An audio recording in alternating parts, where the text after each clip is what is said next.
Friends, అందరికీ నమస్కారం. ఈరోజు నేను మీకు ఒక స్టోరీ చెప్పబోతున్నాను. ఆ స్టోరీ ఒక బుక్ నుండి తీసుకోబడింది. ఆ బుక్ మీకు లాస్ట్లో చెప్తాను. ఒక విలేజ్ ఉండేది. ఆ విలేజ్లో బ్రూనో అండ్ పాబ్లో ఇద్దరు బెస్ట్ ఫ్రెండ్స్ ఉండేవాళ్ళు. ఆ ఇద్దరు బెస్ట్ ఫ్రెండ్స్కి లైఫ్లో సక్సెస్ఫుల్ కావాలని చాలా ఉండేది. ఆ విలేజ్కి దగ్గరలో ఒక నది ఉండేది. అది నది నుండి విలేజ్ వాళ్ళందరూ వాటర్ తీసుకొచ్చుకునే వాళ్ళు. ఆ విలేజ్ సర్పంచ్ ఏం చేసేవారంటే బ్రూనో అండ్ పాబ్లోని ఇద్దరు వ్యక్తులని నియమించి వాళ్ళతోటి అక్కడికి వాటర్ సప్లై చేయమని చెప్పేవారు. వాళ్ళు ఎన్ని వాటర్ తెస్తే దానికి తగినంత మనీ ఇచ్చేవాళ్ళు.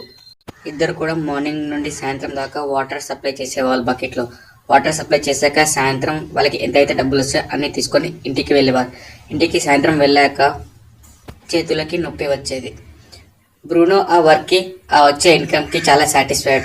బ్రూనో ఆ వర్క్ లైఫ్ లాంగ్ చేయడం వల్ల డ్రీమ్స్ ఫుల్ఫిల్ అవుతాయని ఆలోచిస్తుండేవాడు. ఇంకెక్కువ చేయాలి, ఇంకెక్కువ బకెట్లు చేయాలి అని బకెట్ సైజ్ పెంచేవాడు.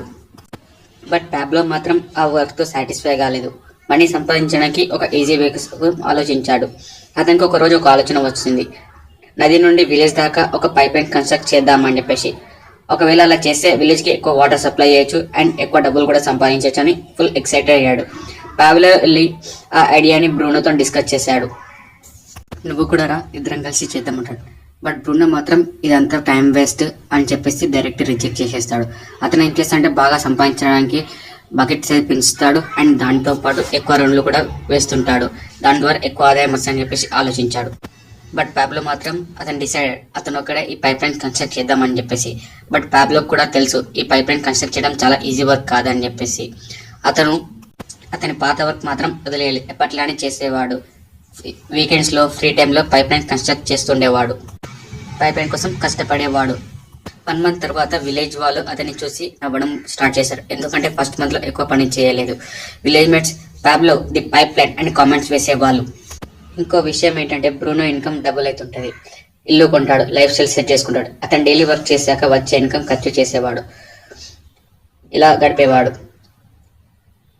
కొన్ని డేస్కి ఏమైందంటే బ్రూనో రియలైజ్ అయ్యాడు. అతను రోజు పెద్ద పెద్ద బకెట్స్ మోయడం వల్ల అతని బాడీ పెయిన్స్ వస్తున్నాయి. వీక్ అవుతాడు. అంత పెద్ద పెద్ద బకెట్స్ మోయడం అతని బాడీ అలో చేయడమే. అందుకని మెల్లమెల్లగా బకెట్ సైజ్ తగ్గించేశాడు. నీళ్ళు కూడా తక్కువ మోయడం స్టార్ట్ చేశాడు. పాబ్లో మాత్రం పైప్ లైన్ కన్స్ట్రక్ట్ చేస్తున్నాడు. 6 months అయింది, 1 year అయింది. ఫైనల్ పైప్ లైన్ కన్స్ట్రక్షన్ అయింది. అక్కడ నుండి విలేజ్ వాళ్ళకి వాటర్ సప్లై చేసేవాడు.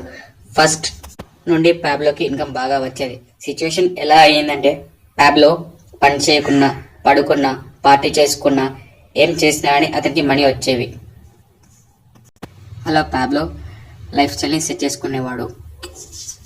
బట్ బ్రూనో మాత్రం ఆ పైప్ లైన్ చూసి చాలా బాధపడేవాడు. ఇప్పుడు చూడండి, రియల్ లైఫ్లో ఎక్కువ మంది లైఫ్ బకెట్ కెరీర్ లాంటిది. మనం బకెట్ వరల్డ్లో ఉంటాం. చాలామంది వాళ్ళ టైం అండ్ ఎనర్జీ బ్రూనో లాగా వేస్ట్ చేస్తుంటారు.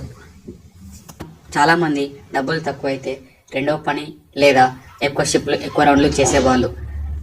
బట్ పాబ్లో ఏం చేశాడు, స్టార్టింగ్లో ఎనర్జీ అండ్ టైంని లిమిటెడ్ ఇన్కమ్ సంపాదించడానికి ఉపయోగించాడు. ఫ్రీ టైంని పైప్ లైన్ కన్స్ట్రక్ట్ చేశాడు.